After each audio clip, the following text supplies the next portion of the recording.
म्हणजे जसा बाजारभाव असेल त्या पद्धतीनं विचार करून पुढच्या महिन्यामध्ये पुढच्या 4 महिन्यामध्ये ह्याचा भाव वाढेल का कमी होईल का ते पाहून आपण त्याचं काढणी जी आहे ती काढणी आपण करू शकतो. त्यामुळे ही जी दोन्ही पिकं आहेत ही दोन्ही पिकं आपल्या जमिनीच्या आरोग्याच्या दृष्टीनं खूप अशी महत्त्वाची आहेत. साधारणतः हे जमिनीमध्ये वाढत असताना 1 फूट खोलीपर्यंत वाढत असतात. त्यामुळं काय होतं जमिनीचे नैसर्गिक उलथापालथ होते आणि नैसर्गिक उलथापालथ झाल्यामुळं आपल्या जमिनीचं जे आरोग्य आहे हे जमिनीचं आरोग्य सुधारतं. जमिनीमधले जे काही क्षारांचं प्रमाण आहे हे क्षारांचं प्रमाण आपल्याला कमी व्हायला मदत होते. परंतु यावेळेस आपण कोणतंही पीक लावतो ज्यावेळेस पिकाची लागवड करतो त्यावेळेस जर त्या पिकाची आपल्याला संपूर्ण इत्थंभूत माहिती नसेल तर मग काय होतं की आपलं उत्पादन कमी येतं. जसं आता जवसाची चर्चा चालली होती की शास्त्रज्ञ सांगतात की 7 ते 8 क्विंटल उत्पादन आलं पाहिजे, परंतु प्रत्यक्षात उत्पादन येतं 2 ते 3 क्विंटल. काय येतं? कारण त्याची जी शास्त्रोक्त माहिती आहे त्या पिकाला लागणार काय आहे, त्याला काय खायला दिलं गेलं पाहिजे, आपल्याकडची जमीन कशी आहे त्याप्रमाणे त्याचं नियोजन करणं हे खूप गरजेचं आहे. जसं आपण आता हॉलमध्ये जवळपास 100 लोक असू, सगळेजण जेवायला बसले तर सगळेजण 2च चपात्या किंवा 2च पोळी खाईल का? अजिबात नाही. प्रत्येकाची भूक वेगवेगळी आहे. तसं प्रत्येकाची जमीन ही वेगवेगळ्या प्रकारची आहे. अगदी विदर्भात जरी पकडलं तर प्रत्येक जिल्ह्यामधलं प्रत्येक गावामधलं काही गावामध्ये आपण म्हणतो की पांढरीची जमीन, माळाची जमीन, काळीची जमीन. हे का म्हणतो? तर त्या जमिनीमध्ये फरक आहे ना. मग ह्या शेतकऱ्यांनी 40 क्विंटल हळद काढली म्हणून त्यानं जसं केलं तसं लिहून आणलं आणि ते जर आपल्या शेतामध्ये आपण जसंच्या तसं राबवलं तर आपल्याला 40 क्विंटल मिळत नाही. का मिळत नाही? तर त्याची जमीन वेगळी आहे, त्याच्याकडे असलेल्या निविष्ठा वेगळ्या आहेत, त्याच्याकडे असलेलं उपलब्ध साधनसामुग्री वेगळी आहे आणि हे सर्व जे वेगवेगळं आहे ते आपल्या गरजेनुसार आपल्या जमिनीनुसार आपण त्याचं नियोजन करता आलं पाहिजे. आणि त्या दृष्टीनंच आज आपण चर्चा करणार आहोत. हळदीच्या बाबतीत जर आपण पाहिलं तर संपूर्ण जगावरती आधिपत्य करण्याचं काम हा आपला भारत देश करतो. आता याच्यामध्ये जर आपण पाहिलं तर जवळपास 71% हळदीचं जे उत्पादन आहे हे भारतामध्ये होतं आणि साधारणतः त्याच्यानंतर पाकिस्तान आणि इतर देशांचा नंबर लागतो. म्हणजे जर जगाच्या 70% उत्पादन फक्त एक पीक आपण घेत असू तर आपण म्हणेल ती किंमत उद्या जग आपल्याला देणार आहे. त्यामुळे जे काही आपल्या मार्केटिंगचा प्रश्न असेल किंवा जे काही विकण्याचे प्रश्न येतो तो इथं आपला नक्कीच कमी होतो. कारण 70% उत्पादन आपण करणार आणि ते आपण जगाला पुरवणार. आता हे करत असताना आपल्याला प्रामुख्यानं जे काही आपण शास्त्रीय दृष्टिकोन म्हणतो किंवा जे काही आपल्याला योग्य पद्धतीने लागवड करायची म्हणतो हे काय आहे? आपण जे करतो तेच आहे.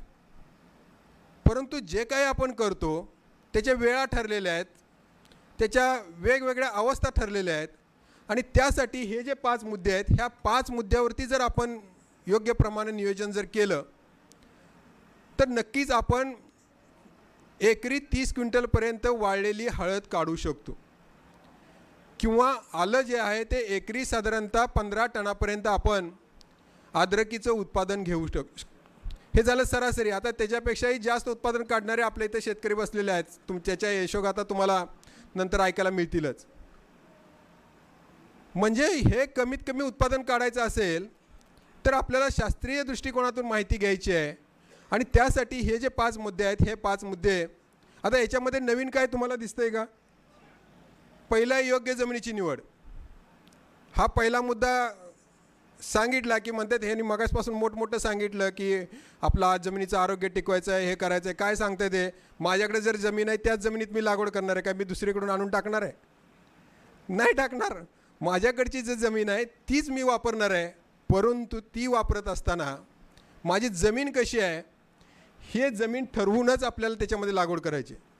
मी असं म्हणत नाही की हे हे पीक जे आहे हे पीक तुम्ही त्याच जमिनीत लावा किंवा लावू नका. या पिकासाठी फक्त एकच खबरदारी आहे की जमिनीत निचरा चांगला पाहिजे. फक्त पाणी साठून राहता कामा नये. मग तुमची जमीन कशी असू द्या, पांढरी असू द्या, माळरान असू द्या, काळीची असू द्या, सर्व प्रकारच्या जमिनीमध्ये हे पीक येतं. परंतु त्याच्यामध्ये त्याप्रमाणे त्याचं नियोजन करणं गरजेचं आहे आणि त्यासाठी मी हा पहिला मुद्दा घेतलेला आहे की योग्य जमिनीची निवड किंवा त्याप्रमाणे त्याचं नियोजन आपल्याला करणं गरजेचं आहे.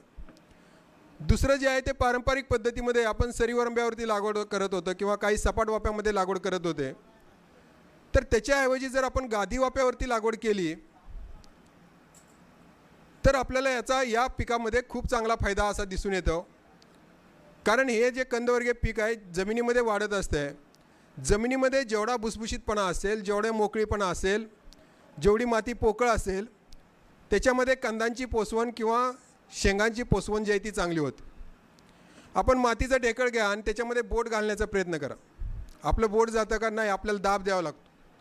म्हणजेच काय होतं की ज्यावेळेस पीक वाढत असतं त्यावेळेस जर त्याचा जमीन कठीण असेल, जमीन आवळून आलेली असेल, तर त्याची शक्ती कुठं वाया जाईल, आतमध्ये शिरण्यामध्ये. तेच जर जमीन तुमची भुसभुशीत असेल तर साहजिक कंदांची फुगवण जी आहे ती किंवा कंदांची वाढ आहे ती वाढ चांगली होणार. आणि त्या दृष्टीनं आपण गादी वाप्यावरती लागवड करणं खूप गरजेचं आहे, कारण त्याला भुसभुशीतपणा मिळतो.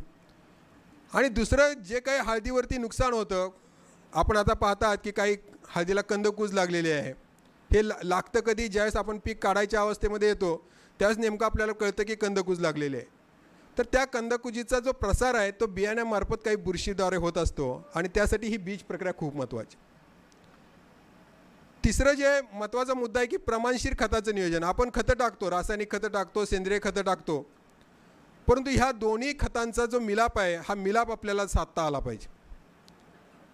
कारण काही सेंद्रिय शेतीचा पुरस्कर्ता करणारे आहेत, काही रासायनिक शेतीचे पुरस्कर्ता करणारे आहेत, परंतु आपण एक आपल्याला लक्षात ठेवायचं की आपण सगळ्यांचं ऐकायचं. आपल्याला जास्तीत जास्त उत्पादन कसं मिळेल आणि आपल्याला जास्तीत जास्त पैसे कसे मिळतील एवढं आपण मनाशी ठरवायचं. मग ऐकताना सगळ्यांचं ऐकायचं, सगळ्याचा मुद्दा जो चांगला वाटेल तो आपण आपल्या शेतामध्ये राबवायचं. आणि त्या दृष्टीनं आपल्याला हे जे प्रमाणशीर खतं जे आहेत ही खतं योग्य अवस्थेनुसार, योग्य वाढीनुसार देणं गरजेचं आहे. चौथा मुद्दा आहे की योग्य वेळी पीक संरक्षण. बऱ्याच वेळा आपण काय करतो की कीड पडली, रोग आला की दुकानदाराकडे जातो, भारीतलं भारी औषध मागतो. भारीतलं भारी औषध म्हणजे आपल्या दृष्टीनं जास्त किमतीचं औषध. जे 100 रुपये किलो असेल ते भारी आपल्याला नाही, जे 1500-2000 रुपये किलो असेल ते आपल्याला भारी औषध. ते आपण मारतो आणि मग मारले की आपण म्हणतो की मग कीड नियंत्रणात आली नाही किंवा रोग नियंत्रणात आला नाही, मग त्या औषधाला ब्लेम करतो किंवा काय ते पीकच चांगलं नाही असं म्हणतो. परंतु कोणताही कीड आहे, कोणताही रोग आहे हा डायरेक्ट एकदम कुठल्या आकाशातून उत्पन्न नाही. तर जे काही त्याची उत्पत्ती होत असते ती हळूहळू होत असते आणि त्यासाठी आपण प्रतिबंधात्मक उपाय घेतले. अगदी छोटे छोटे प्रतिबंधात्मक उपाय आहेत, जसे बीज प्रक्रिया आहे किंवा काही जैविक बुरशी आहेत. ह्या जर आपण सुरुवातीपासून वापरल्या तर नंतर जो आपल्याला हजारामध्ये खर्च करावा लागतो तो अगदी आपल्या शेकड्यामध्ये खर्चामध्ये भागतो. आणि त्यासाठी आपण योग्य प्रकारे हे जे पीक संरक्षण जे आहे किंवा प्रतिबंधात्मक उपाय जे आहेत हे प्रतिबंधात्मक उपाय आपण योजले पाहिजे. आणि हळदीच्या बाबतीत विशेषतः जे काय आपण 8.5-9 महिने काबाड कष्ट करून जे पिकवतो त्या पिकवलेल्या मालावरती जर आपण योग्य प्रकारे प्रक्रिया जर केली नाही तर मग जे मिळणारा भाव आहे तो भाव आपल्याला बरेच लोकांचे प्रश्न येतात की ओली हळद घेणारे कोण आहेत का. ओली हळद घेणारे आहेत, बरेच जण आहेत. त्याने आता व्यवसायही सुरू केलेला आहे. म्हणजे तुम्ही 9 महिने काबाड कष्ट करून पिकवणार आणि अगदी कवडीमोल भावानं ही जी कच्ची हळद आहे ती कच्ची हळद व्यापाऱ्याला विकणार. तो व्यापारी एका महिन्यामध्ये तुम्ही 9 महिन्यामध्ये जेवढं कमवलं नाही तेवढं तो एका महिन्यामध्ये कमवणार. म्हणजे त्यासाठी आपण स्वतःची प्रक्रिया जर स्वतः जर केली तर नक्कीच आपल्याला जे काही उत्पादन आहे ते चांगल्या पद्धतीचं आणि चांगल्या दर्जाचं मिळू शकतं. आता ह्या 5 मुद्द्यामध्ये पहिला जो मुद्दा मी सांगितला की जमिनीच्या बाबतीत, तर मी सांगितले की फक्त निचरा चांगला होणारी जमीन पाहिजे. मग आपली मुरमाड जमीन असेल, हलकी असेल, माळाची असेल किंवा काळीची असेल, पांढरीची असेल, सगळ्यात महत्त्वाचं पहिल्यांदा आपण माती परीक्षण करून घ्यायचं. जसं आपण डॉक्टरकडे वर्षातून एकदा तरी जातोच आणि काय तपासतो, माझे पॅटचे लेवल किती आहे, BP किती आहे, शुगर किती आहे, ब्लड टेस्ट करतो, युरिन टेस्ट करतो. तसं आपल्या पिकाचं किंवा आपल्या जमिनीचं वर्षातून एकदा तरी माती परीक्षण करून घ्या. म्हणजे त्यामुळं काय कळतं, त्यामुळं आपली जमीन नेमकी कोणत्या अवस्थेमध्ये आहे, आपण कोणतं पीक घेणार आहोत ते आपल्याला माहीत आहे, त्या पिकाला लागणारं अन्न माहीत आहे आणि त्या दृष्टीनं मग आपल्याला त्याचं नियोजन करता येणं शक्य होतं. म्हणजे मला 40 क्विंटलपर्यंत हळद काढायची आहे, एकरी 40 क्विंटल वाळून हळद काढायची आहे, त्यासाठी हे महत्त्वाचं आहे. आता मातीचा नमुना काढत असताना आपली जी जमीन आहे त्या जमिनीचे भाग करा. म्हणजे काय बऱ्याच वेळा काय होतं की आपला 4 एकर 5 एकरचा तुकडा असतो, त्याच्यामध्ये खालच्या बाजूला जमीन पांढरी असते, वरच्या बाजूला काळी असते. अशा वेळी त्याच्यातून 2 ते 3 नमुने काढा. एकसारखी जमीन असेल तर साधारणतः झिगझॅग पद्धतीनं, म्हणजे इथं एकाचं माती सॅम्पल काढलं, इथले साधारणतः एक अर्धा किलो काढा, थोडंसं पुढं तिरकस चालत जाऊन अर्धा किलो काढा. अशा झिगझॅग पद्धतीनं प्रत्येक ठिकाणची अर्धा अर्धा किलो माती काढायची आहे. हळदीची किंवा आल्याची जी मुळं आहेत ही साधारणतः 1 फूट खोलीवरती अन्न घेणारी मुळं असतात. त्याच्या खाली जी मुळं जातात ती आधाराची मुळं असतात, म्हणजे त्याचा आपल्या उत्पादनाशी काही संबंध नाही. आपल्या उत्पादनाशी संबंध कोणाचा आहे तर वरच्या 1 फुटामध्ये किंवा साधारणतः 15 ते 30 सेंटीमीटरच्या अंतरामध्ये जी काही मुळं आहेत त्याचा आपल्या उत्पादनाशी संबंध आहे. आणि त्यामुळे 15 ते 30 सेंटीमीटर अंतरावरची खोलीवरची माती आपण काढायची. आता माती काढत असताना आपण लोखंडी अवजाराचा, जसं खुरपं आहे किंवा लोखंडी पहार आहे, त्याचा वापर करू नका. लाकडी बांबूच्या साहाय्यानं किंवा बांबूची काठी तयार करायची टोकदार आणि त्यानं मातीचा नमुना काढायचा. याचं कारण असं आहे की हळद आणि आलं ह्या दोन्ही पिकासाठी साधारणतः 2 ते 2.5 महिन्याचं पीक झालं की लोहाची मात्रा ही खूप जास्त लागते. बऱ्याच वेळा तुम्ही पाहिलं असेल की आपल्याकडच्या हळदीची जी पानं आहेत ही पानं साधारणतः 2-2.5 महिन्याचं पीक झालं की पांढरट झालेली दिसतात. परत एक 3.5-4 महिने झाले की हळूहळू ती हिरवी होतात. परंतु तेवढ्या कालावधीमध्ये पान पांढरं पडतं, म्हणजे काय होतं की त्याच्यातलं प्रत्येकाला माहीत आहे की अन्न तयार करण्यासाठी त्याच्यामध्ये हरितद्रव्य लागतं, म्हणजे हिरवापणा लागतो. आणि पान पांढरं पडलं म्हणजे त्याच्यातलं हरितद्रव्याचं प्रमाण कमी झालं आणि तेवढं प्रमाण कमी झालं की मग आपलं झाडाची अन्न तयार करण्याची शक्ती जी आहे ती कमकुवत होते आणि त्यामुळं मग आपल्याला तेवढं उत्पादन जे आहे ते उत्पादन मिळत नाही. आणि त्यासाठी नेमकं लोह आपल्या जमिनीमध्ये किती आहे आणि वरून आपल्याला किती दिलं गेलं पाहिजे यासाठी आपल्याला हे लाकडी अवजाराचा वापर करून मग आपण मातीचा नमुना काढायचा आहे. तो सर्व एकत्र करून ज्या काही मान्यताप्राप्त प्रयोगशाळा आहेत तिथून तपासून घ्या आणि तपासून घेतल्यानंतर मग तुमच्या लक्षात येईल की त्याच्यामध्ये नत्राचं प्रमाण किती आहे, स्फुरदचं प्रमाण किती आहे, पालासचं प्रमाण किती आहे, सूक्ष्म अन्नद्रव्य किती आहेत आणि त्या दृष्टीनं आपण आपल्या जमिनीचं किंवा पिकाचं जे नियोजन आहे ते नियोजन आपल्याला करायचं आहे. आता आपल्याकडे माती परीक्षणाचा अहवाल आल्यानंतर जर आपली जमीन काळी असेल, पाणी धरून ठेवत असेल तर त्याच्यामध्ये जानेवारी फेब्रुवारी महिन्यामध्येच, कारण नंतर आपल्याकडे पाण्याची कमतरता असते, त्याच्या अगोदरच आपण ताक किंवा झेंचा हे जे आहे हे पीक आपण फेकून द्यायचं. म्हणजे जोपर्यंत आपल्याकडे पाणी साधारणतः 1 ते 2 पाणी त्याला देता आली पाहिजे. ताक किंवा देंच्या, जर जमिनीचा सामूज जास्त असेल, जमिनीमध्ये क्षारचं प्रमाण जास्त असेल तर देंच्या वापरा. जमीन चिकट जास्त असेल तर ताक वापरा. आणि ते पेरल्यानंतर साधारणतः 45 ते 50 दिवसांनी ज्यावरती फुलावरती हे पीक येईल त्यावेळेस हे शेतामध्ये गाडून टाकायचं. साधारणतः जानेवारीच्या पहिल्या आठवड्यामध्ये तुम्ही लावलं की 15 फेब्रुवारीपर्यंत हे पीक आहे हे पीक आपण शेतामध्ये गाडतो.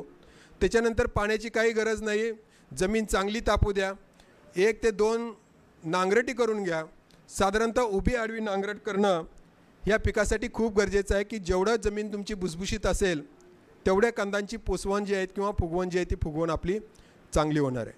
आणि अशा पद्धतीनं आपण जमीन तयार करून ठेवून आपल्याकडचं तापमान कधी कमी होतं आहे याची वाट बघत बसा. कारण आपल्याकडे विदर्भामध्ये जर तापमान पाहिलं तर 40 डिग्रीच्या वरती मे महिन्यामध्ये असतं. बऱ्याच वेळा तुम्ही लेखामधून वाचलं असेल की मे महिन्यामध्ये किंवा एप्रिल महिन्यामध्ये अक्षय तृतीयेला हळदीची किंवा आल्याची लागवड केली जाते. परंतु आपल्याकडच्या हवामानामध्ये, विदर्भातल्या हवामानाला ते सूट नाही आहे.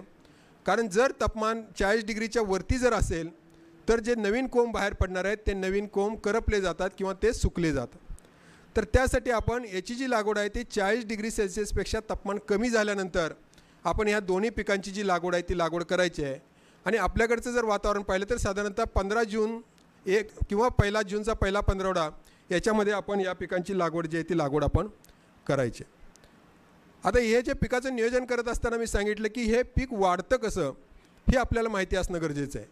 म्हणजे जरी 9 महिन्याचा कालावधी, आता याच्यामध्ये वेगवेगळ्या जाती आहेत आणि वेगवेगळ्या जातींचा कालावधी वेगवेगळे आहे, परंतु सर्वसाधारणपणे 9 महिन्याचं हे पीक आपण जर धरलं तर ह्या 9 महिन्यामध्ये त्या पिकाची वाढ कशी होते हे आपल्याला प्रथमतः माहिती असणं गरजेचं आहे.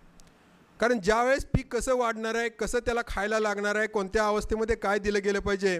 आपण लहान बाळाला जन्मल्या लगेच भात किंवा भाकरी चारत नाही किंवा पोळी चारत नाही, त्याला मातेचं दूधच देतो. का देतो तर ती त्याची गरज आहे. तसे पिकाची सुद्धा गरज असते. की ज्यावेळेस ते उगवत असतं किंवा ज्यावेळेस ते रुजत असतं त्यावेळेस त्याला कोणते अन्नघटक लागतात तेच अन्नघटक आपण दिले गेले पाहिजे. त्याच्या व्यतिरिक्त जर आपण काही दिलं गेलं तर मग जसं लहान बाळाचं होतं तशा पद्धतीनं आपल्याला या पिकाचं सुद्धा होतं. म्हणजे मग ते पीक वाढत नाही किंवा त्याच्यापासून आपल्याला म्हणावं तसं उत्पादन मिळत नाही. तर त्यासाठी आपल्याला या पिकाची वाढ कशी होते हे आपण पाहणं गरजेचं आहे. आता याच्यामध्ये आपण इथं हळदीचं वय दिलेलं आहे. म्हणजे साधारणतः 1 महिना लागवडीपासून ते काढणीपर्यंतचे 9 महिने इथं आपल्याला दिसतात. आणि इथं हळदीची उंची फुटामध्ये दिसते. साधारणतः 6 फुटापर्यंत आपण त्याची उंची दाखवलेली आहे. आता याच्यामध्ये वाढत असताना प्रामुख्याने 4 अवस्थेमधून हे पीक जातं. म्हणजे लागवडीपासून ते साधारणतः काढणीपर्यंत ह्या वेगवेगळ्या 4 अवस्था आहेत. आणि ह्या 4 अवस्था कोणत्या आहेत तर सगळ्यात महत्त्वाची पहिली अवस्था जी आहे ही उगवणीची अवस्था. साधारणतः आपण लागवड केल्यापासून ते 15 दिवसापासून ते उगवायला सुरुवात होतं. साधारणतः 1 महिन्यापर्यंत त्याची उगवण जी आहे ती उगवण पूर्ण होते. आणि उगवणीसाठी जे तापमान लागतं ते 35 ते 40 डिग्री सेल्सिअस तापमान लागतं. आणि म्हणूनच मी सांगितलं की आपल्याकडे तापमान 40च्या वरती जर असेल तर आपण लागवडीस थोडा उशीर करा किंवा लागवडीस थोडा थांबा. आणि ज्यावेळेस 40 डिग्रीपेक्षा तापमान खाली येईल त्यावेळेस मग त्याचं जे लागवड आहे ती लागवड आपण करायची. दुसरी जी अवस्था आहे ही दुसरी अवस्था प्रामुख्यानं 1 महिन्यापासून ते जवळपास 4.5 ते 5 महिने 5-5.5 महिन्यापर्यंत दुसरी अवस्था आहे.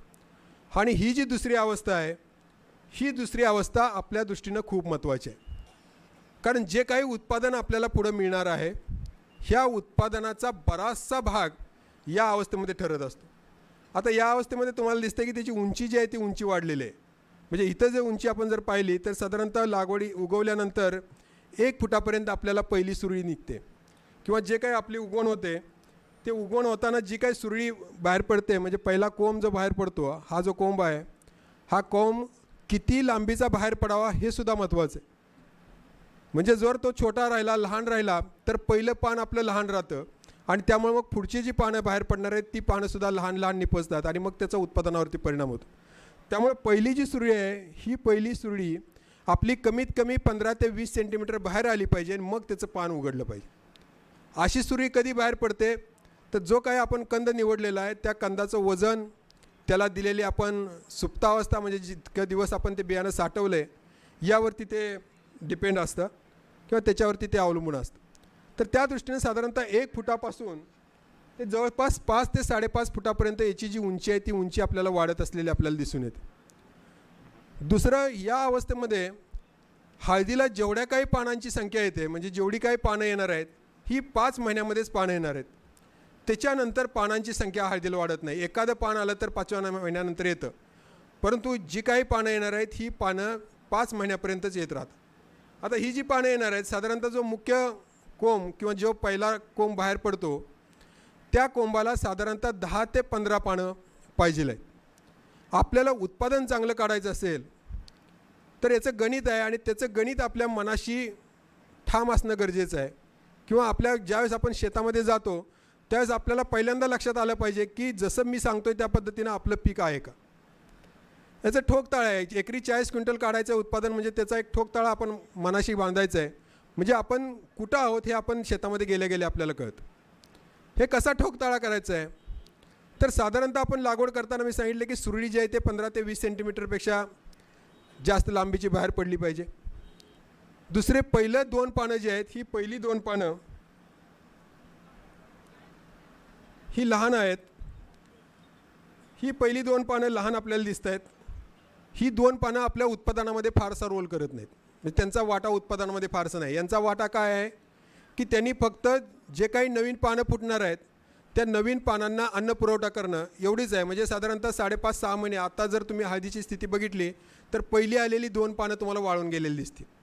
म्हणजे त्या पानांचा जो अन्न जो आहे तो अन्न फक्त त्या पानांना पुरवठ्याचा करणे एवढंच त्याचा गुणधर्म आहे आणि त्याच्यानंतर त्याचा उत्पादनामध्ये फारसा परिणाम नाही. परंतु याच्यानंतरची जी पानं येतात म्हणजे तिसरं पान जे बाहेर पडतं हे तिसरं पान खूप महत्त्वाचं आहे.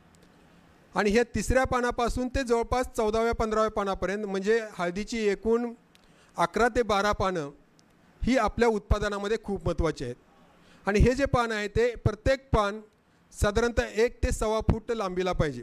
त्याची लांबी कुठून मोजायची, तर हे जे देठ आहे ह्या देठापासून त्याची लांबी मोजायची. इथून साधारणतः 1 ते 1.25 फूट ते पान पाहिजे आणि त्याची रुंदी जी आहे ही साधारणतः 9 ते 12 इंच त्याची रुंदी पाहिजे.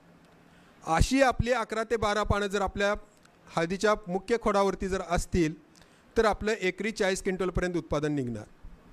आता ज्यावेळेस आपण लागवड करतो त्यावेळेस लागवड करताना एकरी आपण साधारणतः 23 ते 25 हजार कंद किंवा जे काय गड्डे आहेत हे गड्डे आपण ठिबक सिंचन किंवा गादी वाफा पद्धतीवर लावतो आणि जर सरीवरंबा पद्धतीवर लावलं तर जवळपास आपण 28 ते 30 हजार कंद लावतो. ज्यावेळेस आपण 23,000 ते 25,000 कंद लावतो त्यावेळेस लावलेले कंद सगळे उगवतील असं नाही. साधारणतः एक 85% कंद जर उगवले तर 20,000 कंद हे आपल्याला मिळणार आहेत. म्हणजे 20,000 रोपं जर आपली एकरी असतील तर ह्या एकरी 20,000 रोपापासून आपल्याला 40 क्विंटल उत्पादन काढायचं आहे. म्हणजे त्या पद्धतीने आपली वाढ होते का पाहणं हे गरजेचं आहे. आता त्यासाठी मी सांगितलं की 20,000 रोपामध्ये आपण प्रत्येक रोपाचा हिशोब करूया. प्रत्येक रोपाला मी सांगितलं की साधारणतः 11 ते 12 ही कार्यक्षम पानं पाहिजे. आता ही जी 11 ते 12 कार्यक्षम पानं जी आहेत ही 5व्या महिन्यापर्यंत हिरवीगार राहणं गरजेचं आहे. कारण याच्यामध्ये ते अन्न तयार करतात आणि जे काही तयार केलेलं अन्न आहे हे अन्न पुढं साधारणतः 5व्या महिन्यापासून पुढं हे खाली कंदामध्ये ज्यावेळेस फण्या सुटायला सुरुवात होते त्याच्याकडे ढकललं जातं. त्यामुळे हे 5 ते 7 महिन्यापर्यंत ही जी पानं आहेत ही पानं हिरवीगार राहणं गरजेचं आहे. आता 11 ते 12 पानापासून आपल्याला 1 किलो जर ओली हळद घ्यायची असेल तर साधारणतः प्रत्येक पानापासून आपल्याला 80 ते 90 ग्रॅम ही ओली हळद मिळते. म्हणजे जर आपलं एक पान किडीनं खाल्लं किंवा एक पान करप्यानं गेलं किंवा एका पानावरती रोग जर पडला तर 80 ते 90 ग्रॅम आपल्या कंदामध्ये नुकसान होणार आहे किंवा तेवढं आपल्या उत्पादनामध्ये घट होणार आहे. म्हणजे ज्यावेळेस 1 किलो आपल्याला प्रत्येक कंदापासून मिळेल, 20,000 रोपं जर आपल्याला असतील तर आपल्या 20,000 किलो झालं. 20,000 किलो म्हणजे 200 क्विंटल झालं. आणि हे जे 200 क्विंटल आहे हे 200 क्विंटल ज्यावेळेस आपण प्रक्रिया करू, हळद शिजवू, वाळवू, त्यावेळेस आपल्याला वाळून त्याच्यापासून 40 क्विंटल मिळतं. आता हे गणित जर तुम्ही मनाशी पक्कं ठेवलं तर प्रत्येक वेळी शेतामध्ये गेल्यानंतर तुमच्या लक्षात येईल की माझं पान किती वाढले, त्याला पानाची जाडी आहे का, किंवा ते पान जर मलूल वाटतं आहे का, किंवा ते पान गोल होतं आहे का, त्या हिशोबाने त्याला लागणारे जे अन्नघटक आहेत ते अन्नघटक आपल्याला पुरवायचे आहेत.